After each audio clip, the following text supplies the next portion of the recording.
बिस्मिल्लाहिर्रहमानिर्रहीम। अस्सलामु अलैकुम। मैं मुदस्सिर शाही एडवोकेट और आप देख रहे हैं लीगल इश्यूज़। आज हम बात करेंगे ये डिटेंशन ऑर्डर क्या होता है कि बाज़ दफ़ा एमपीओ आपने सुना होगा। एमपीओ के तहत एमपीओ ये होता है, कानून है एक बना हमारा 1960 में, कहते हैं the Punjab maintenance of public order ordinance 1960। ये maintenance of public order ordinance क्या कहता है? ये कहता है, इसका सेक्शन 3 कहता है कि हुकूमत के पास, पंजाब हुकूमत के पास ये अथॉरिटी है, उसको एम्पावर किया गया है कि अगर वो महसूस करें कि कोई बंदा पब्लिक के लिए, सोसाइटी के लिए नुकसानदेह है, इसकी वजह से इंतशार पड़ेगा, लड़ाई झगड़ा हो जाएगा, पब्लिक ऑर्डर जो है डिस्टर्ब हो जाएगा, तो ऐसे बंदे को हुकूमत क्या करेगी? फिर जो इलाके का डीसीओ आपके ज़िला का है, डीसीओ साहब क्या करेंगे? गवर्नमेंट को कन्वे करेंगे इस बंदे की वजह से इस तरह का माहौल बन सकता है, तो ऐसे बंदे को अरेस्ट किया जाए, ऐसे बंदे को कैद में डाल दिया जाए, साइड पे कर दिया जाए, उसको डिटेन कर लिया जाए। सेक्शन 3 कहता है। फिर गवर्नमेंट की मर्ज़ी आगे कि डीसीओ की इस बात को, इस रिपोर्ट को वो चाहें तो एक्सेप्ट कर लें, कहें ठीक है वाकई आप सही कह रहे हैं, हम कर लेते हैं, तो फिर उसको, उस बंदे को डिटेन पकड़ के उसको डिटेन कर लिया जाता है। तो ये भी गवर्नमेंट कर सकती है, नहीं जी हम डिसएग्री करते हैं, कोई ज़रूरत नहीं ऐसा करने की, ये भी कर सकते हैं। 3 महीने के लिए अगर एग्री करते हैं तो 3 महीने के लिए किसी बंदे को पकड़ के तो उसको अरेस्ट करके उसको डिटेन कर सकते हैं, उसे कैद में डाल सकते हैं 3 माह के लिए। लेकिन अगर वो समझते हैं कि 3 माह से ज़्यादा पीरियड के लिए हमें बंदा रिक्वायर्ड है, जैसे कि अभी रिसेंटली ये केस चल रहा है हमारा तहरीक लब्बैक का, वो साद रिजवी साहब हैं, उनको पकड़ा तो पकड़ के उन्होंने डिटेन कर लिया कि ये तो सोसाइटी में अमन ख़राब होने वाला है, तो उनको पकड़ के उन्होंने डिटेन कर लिया। लेकिन कानून कहता है कि 3 महीने से ज़्यादा डिटेन कर ही नहीं सकते आप। अगर आप करना चाहें 3 माह से ज़्यादा, तो उसका तरीक़ाकार ये होता है कि 3 माह गुजरने से कम से कम 2 हफ्ते पहले, कम से कम 2 हफ्ते पहले आपका काम है चीफ जस्टिस हाई कोर्ट को आपने लिखना है कि जनाब ये बंदा जो है ना, ये इसकी डिटेंशन फ़र्दर हमें एक्सटेंड करने की ज़रूरत है। 3 महीने के लिए किया था, ख़त्म होने वाला है, लेकिन हम चाहते हैं इसको मज़ीद एक्सटेंड किया जाए, तो आप मेहरबानी करके एक रिव्यू बोर्ड बनाएं। रिव्यू बोर्ड अब क्या होता है? रिव्यू बोर्ड ये होता है, ये हाई कोर्ट के 3 जजेस, एक उनमें से चेयरमैन होता है, 2 मेंबर होते हैं, ये बोर्ड होता है। हाई कोर्ट के तीनों जजेस वो बैठ जाते हैं, तो वो फिर उस बंदे को जिसको डिटेन किया होता है उसको अपॉर्चुनिटी देते हैं, कहते हैं आप आ जाओ, आके तो उसको बंदे को सुनते हैं। कोई डॉक्यूमेंट्स की ज़रूरत हो तो वो डॉक्यूमेंट्स मांग लेते हैं जजेस, फिर वो सुन के, उस बंदे को सुन के, डॉक्यूमेंट्स वगैरह देख के गौर करते हैं जजेस, ये जो रिव्यू बोर्ड होता है, कि ये जनाब अली इस बंदे को फर्दर डिटेन करने की, ये देखें लाइफ एंड लिबर्टी का मामला तो हर बंदे के साथ है, वो मज़हब से अगर रिलेटेड है तो क्या उसकी लिबर्टी कोई हैसियत नहीं रखती? फंडामेंटल राइट्स के अगेंस्ट है किसी बंदे को डिटेन करना।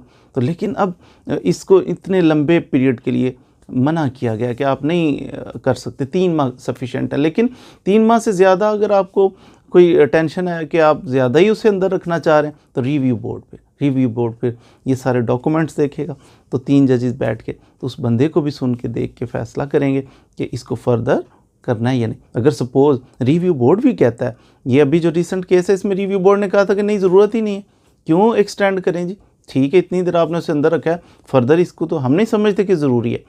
जब रिव्यू बोर्ड ये कह दे कि हम समझते हैं कि ये ज़रूरी नहीं है कि इस बंदे को 3 माह से ज़्यादा अब आगे भी आपने दोबारा डिटेन करना है, तो फिर गवर्नमेंट जो है पाबंद है, शैल का लफ्ज़ है, द गवर्नमेंट शैल, फिर गवर्नमेंट उसको जो ऑर्डर किया हुआ डिटेंशन का उसे मनसूख करेगी, ख़त्म करेगी, उस बंदे को रिलीज़ करेगी।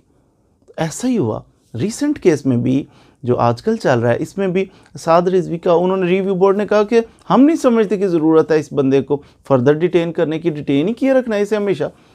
तो रिव्यू बोर्ड ने जब कह दिया गवर्नमेंट का, फिर पाबंद थी, कानून सेक्शन 3 कहता है कि गवर्नमेंट पाबंद थी कि इस बंदे को रिलीज़ कर देती, लेकिन गवर्नमेंट ने हीले बहाने करके कुछ वो उसे रिलीज़ नहीं किया, फर्दर उसको कोई इधर उधर से करके तो एक नया उसका डिटेंशन ऑर्डर एमपीओ के तहत नहीं तो हम एटीए के तहत कर लेते हैं, तो उसको कर लिया।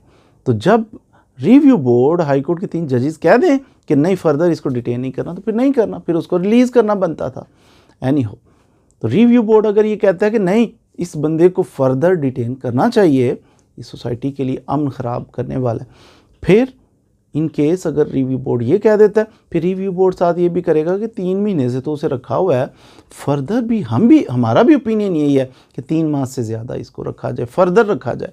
फिर रिव्यू बोर्ड ये भी डिस्कस करेगा कि फ़लाँ जगह पे रखा जाए और इसकी जो फैमिली है पीछे उसको गवर्नमेंट फिर फैसिलिटेट करे, उनको ख़र्चा भी भेजे, मेंटेनेंस उनको भेजे। ये भी रिव्यू बोर्ड फैसला करेगा। बोर्ड का फैसला जो होगा वो मेजॉरिटी की 3 है ना जजेस, मेजॉरिटी देखे, जो मेजॉरिटी का फैसला होगा वही फैसला रिव्यू बोर्ड का समझा जाएगा। इसका फैसला कॉन्फिडेंशियल रखा जाएगा, सारी प्रोसीडिंग रिव्यू बोर्ड की कॉन्फिडेंशियल रखी जाएगी, डिस्क्लोज़ नहीं की जाएगी, सिवाय इसके ऑर्डर के अंदर वो वाला पोर्शन जिसके अंदर ये बताना है कि डिटेन करें या ना करें, इसको डिस्क्लोज़ किया जाएगा। सिर्फ जब भी किसी बंदे को MPO के तहत the Punjab maintenance of public order ordinance 1960 के सेक्शन 3 के तहत किसी बंदे को पकड़ा जाएगा, 15 दिन के अंदर अंदर उस बंदे को ग्राउंड्स बताई जाएंगी, वजह बताई जाएगी, जनाब अली आपको पकड़ लिया हमने, डिटेन कर लिया हमने सेक्शन 3 के तहत maintenance of public order ordinance 1960 के तहत, तो जनाब अली ये ग्राउंड है, ये हमें खदशात थे, इस वजह से हमने आपको पकड़ा है। और फिर उसको अपॉर्चुनिटी दी जाएगी कि DCO साहब कहेंगे कि आपको पकड़ा हुआ है, तो अब आपको ये मौका दिया जाएगा कि 15 दिन के अंदर अंदर एज अर्ली एज पॉसिबल उसको ये मौका दिया जाएगा कि वो हमारे इस डिटेंशन ऑर्डर को चैलेंज कर सके। चैलेंज करेगा पंजाब गवर्नमेंट के पास कि उसकी रिप्रेजेंटेशन फ़ाइल करेगा कि ये इलीगली इन्होंने मुझे डिटेन किया हुआ है। तो फिर गवर्नमेंट चाहे तो वो उसकी रिप्रेजेंटेशन जो है उसको सुने, उस बंदे को सुने, उसके डॉक्यूमेंट्स को, चाहे उसकी डिस्क्रिशन है तो सुन के तो फिर उसको नल एंड वाइड डिक्लेयर कर दे या फिर उसे रिलीज़ कर दे। ये अब डिस्क्रिशन गवर्नमेंट किया, लेकिन उसको अपॉर्चुनिटी दी जाएगी कि विद इन 15 डेज़ उस बंदे को वो रिप्रेजेंटेशन फ़ाइल कर सकेगा, फिर गवर्नमेंट फैसला करेगी कि इसको क्या करना है। तो उम्मीद है कि आपने ये MPO के तहत जो डिटेंशन आर्डर होते हैं आमतौर पर उलमा पे होते हैं, ये दीनदार तब ज़्यादा होते हैं कि कैसे किसी बंदे को पकड़े गायब कर देती है गवर्नमेंट, पंजाब गवर्नमेंट। ये कानून कौन सा है? The Punjab maintenance of public order ordinance 1960 section 3 होता है इसका। बंदे को पकड़ते हैं, गायब कर देते हैं, 3 महीने के लिए डिटेन कर लेते हैं, फर्दर अगर डिटेन करना पड़े रिव्यू बोर्ड होता है, तो कैसे कब कर सकते हैं, इसके बारे में कुछ ना कुछ आपने सीख लिया होगा। मज़ीद वीडियोज़ के लिए हमारे साथ रहिए। Thank you very much.